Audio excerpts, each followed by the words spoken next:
Hi, it's Meredith. I'm here with our weekend reading for Friday the 26th, Saturday the 27th, Sunday the 28th of March 2021. We're using Bonfire Tarot for our message. Our energy atmosphere overall theme cards are, look at this. We're starting out with the Tower again. So we had the Tower in Thursday's message, and it was the first card we turned over as well. So here we go again. And in Thursday's message, we were talking about taking the tower down. The feeling there was yet again that it wasn't some kind of shock and awe, universal intervention to take down the tower with surprise. This is more a deliberate act on our part to no longer obscure our light. And I think our affirmation card had something to do with us not playing small, shining our greatness. And I feel that that message continues for us. We're shining our greatness. We're taking apart any kind of unstable structure in our world that is in opposition in any way to the vision, dream, and goal we have for our life experience. Coming with the Tower, yeah, look at that. There's another unstable card. So we've got two unstable cards in the energy atmosphere of the weekend for us. It's a 5 though. It's the 5 of coins. This is the card that has us, potentially stepping into some kind of sanctuary. If we walk away from a tower, if we deconstruct something and take down this old structure, what do we have? Do we have a sanctuary to step into? Quite possibly we do, but what kind of conformity comes along with that sanctuary? That's the question we ask on this card, because typically we see a couple of wounded people outside of a church, and they could go in, but they don't. They're outside in the cold, because conformity comes at a cost. Yeah, we might be asked to not be so conscious, not be so awake and aware, or something dulls our senses, right?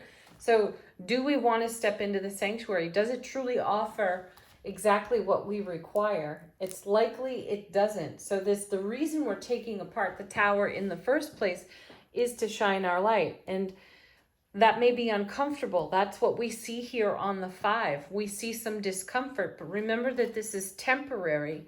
This isn't something that's lasting. It's the discomfort of taking away those walls or anything that looks like an obstacle. And whatever's hiding behind it is now out there in the open. It's vulnerable.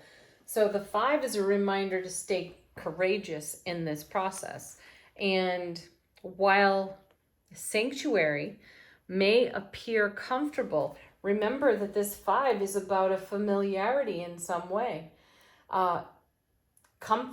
Familiar comfort may not always serve our highest and greatest, right? This is why we're taking down the tower to begin with. So remember that this is passing. It's not necessarily going to feel oh so great as it comes down, comes apart. But what are we doing it for? What's our next card but the 4 of Wands?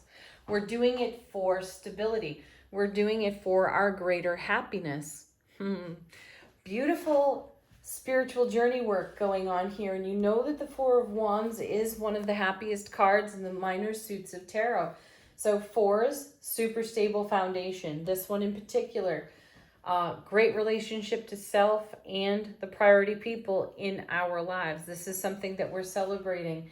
And we do that because we've taken away the debris.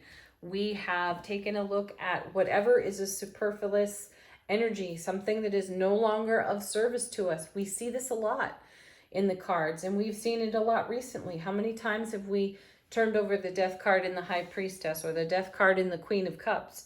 Because we're being given a vision to see what is not of service to us, and that could in fact be obscuring our light. So it's worth it to be a little bit uncomfortable, unstable in a transformational process. We've seen plenty of the Death card lately. So you know that we're upgrading and we're transforming. We have simultaneous endings and beginnings. And every time we get that message, we have amazing support cards. We see the 10 of coins, the 10 of cups, the ace of cups, the 9 of cups, the Four of Wands, the Eight of Wands. You know, we have loads and loads of happiness and support around us, and that's what charges the atmosphere to give us the inspiration to do this kind of spiritual inner work. So the weekend is full of that kind of opportunity. And then, now we don't see the Knight of Swords for quite a bit of time, do we? And he's in yesterday's reading, and here he is again today. And he's coming with the Six of Swords. So there's a great momentum here, a great movement, and a swift moving energy. We had that in Thursday's reading as well with the Eight of Wands. We're not lingering, we're not dragging our feet, we're moving right along in the upgraded energy that's on offer to us. So doing the work of the Tower, taking a little taking a little rest there on the step in the discomfort. It's all worthwhile because it's providing the Four of Wands and it's an upgrade. The Six of Swords specifically is about moving from unfavorable conditions to much more favorable conditions. So, and we're doing that at lightning speed. We've got the lightning bolt here in the Tower. That's our light shining. We have the swiftness, the speed, and the dedication to the mission in the Knight of Swords. And then we have the momentum of the Six, which is also supercharged, superpowered by the Knight of Swords. Coming next, we have great stability in the King of Coins. Now, he was also in Thursday's reading, so really stable, celebrating the now, reaping the rewards of prior investment, and keeping an eye on how to keep that infinity loop of investing our energy wisely. I love that this message persists for us because we are coming into such centered, heart-centered, deeply grounded wisdom and knowledge that it's what we hold in heart space that creates this kind of flow. And as I was saying, anything unlike the kind of flow that we're creating with the Ten of Cups and the Aces and the Fours, all of that requires a little bit of attention and some releasing, right? And then we have the Two of Wands coming with the King of Coins, which is a perfect card because this is a card, it's often called the prospecting card because we're stepping through a gateway. We're stepping over a threshold and we're doing it in the mastery of the King of Coins, who's always got his eye on what's blossoming, what's becoming, what is in the oncoming, while simultaneously celebrating all the best of right here, right now. So we're doing this, and that's how we continue to flow in this beautiful infinity loop. Then we have, oh yeah, there it is, the Eight of Swords. Perfect though, coming with the Two of Swords, which equal the Ten of Swords, which we saw earlier this week, and we saw it in reverse. And the feeling there was that we were getting a hand from the universe in releasing those 10 swords. And here's more proof of that work. So the Eight of Swords is a card, obviously good momentum there, but we're setting ourselves free of a mental trap. That's right there in the Tower as well. And we're making choice and decision, and we're going deep within to do that, to make that choice, make that decision. Perfect. Both of these cards here have a woman blindfolded. So there's something we haven't wanted to see, haven't wanted to take a look at, but the Tower is really pointing it out for us. And these cards don't look comfortable. The Eight and the Two of Swords and Bonefire are not necessarily comforting cards. And we have this Five of Coins up here, also not a comfortable card. So there's a destabilization of what we have been comfortable with that no longer serves our highest and greatest potential. And we are in the process of tearing the blindfold off, taking down the Tower, letting the light shine, living our Four of Wands, like the King of Coins, and prospecting for more.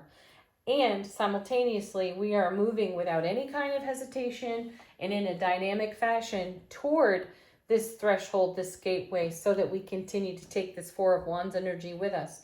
So we may find that we've got to take a hard inner look at some of the energies that do not serve us, that do not fulfill us.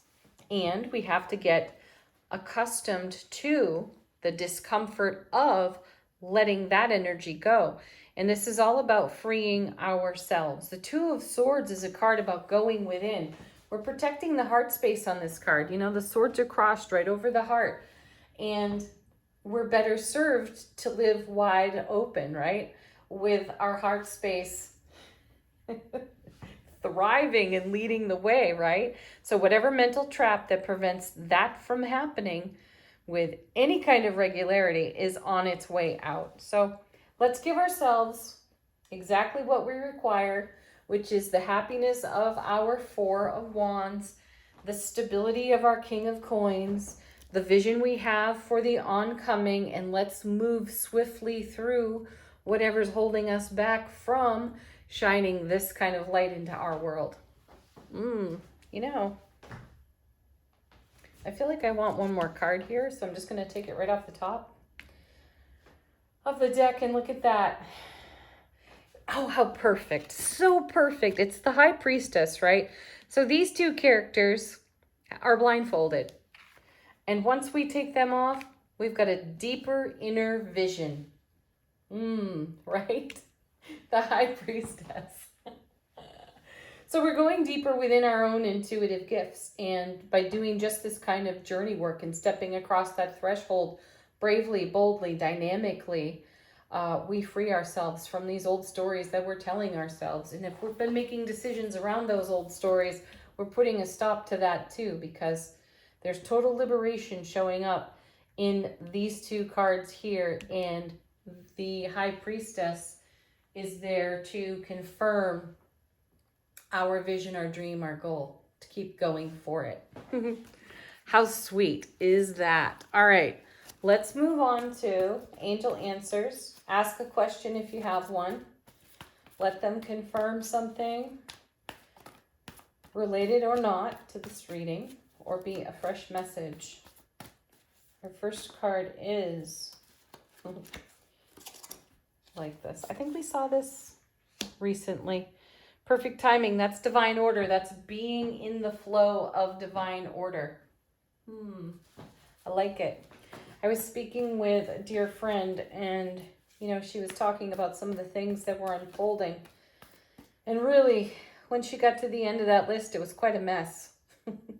And I may have said this before, so I could be repeating myself right now, but basically I told her I felt like our dreams were coming true. It might look crazy. It might look out of sorts. It may be extremely uncomfortable, but sometimes divine order and the perfect timing of divine order does look like that. So stay optimistic if that's happening to you. Nice. Take action. Yeah, we have that going. We've got the great momentum here in the reading. Take a step, small step, just one, and the universe will take 10 toward you. One more. No, two more. Love that. Let go. We haven't seen this card in a while either, and that's exactly what's happening with our Tower, with our Five of Coins. We're letting go, and we're slipping into, or going deeper into, our Four of Wands. Happiest card. Yeah, here it is. Another repeat for us. Big happy changes. We are making way for this. We are doing a tremendous amount of spiritual journey work so that we can celebrate King of Coins, our big happy changes, because it's our happy. It makes the big change to begin with. All right, our affirmation for the weekend. I like this. This is a great confirmation of this whole process too. I bring peace with me wherever I go. That's what we're doing. We've seen peaceful resolution out of Angel Answers more than once this week too. So yes, we are creating greater peace for ourselves right here. That's the action we're taking on our big happy changes. So let go and go with the flow. Peace, love, happiness to each and every one of you. As always, thank you so much for tuning in, liking the videos. Hit the thumbs up. It's deeply appreciated by me. Have a great weekend. Namaste.